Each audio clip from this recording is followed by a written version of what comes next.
আসসালামু আলাইকুম বন্ধুরা। অনেকেই ঘন ঝোল খেতে পছন্দ করো না, পাতলা ঝোল খেতে পছন্দ করো। তো তারা বাটাবাটি ঝামেলা ছাড়া আজকের রেসিপিটা ট্রাই করতে পারো।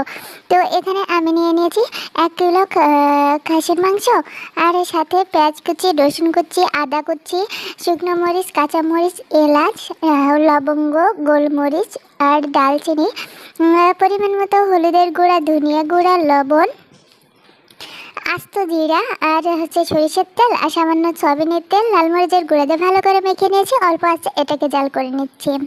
এটাকে জাল করে যখন পানিটা শুকিয়ে যাবে আর মাংসটা সেদ্ধ হয়ে যাবে, ওই পর্যায়ে আমি কিছু আলু দিয়ে দিয়েছি।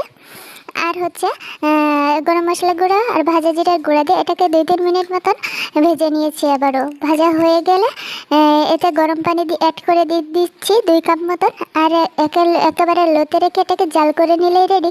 তো পরিমাণ মতো ঝোল রেখে নামিয়ে নাও।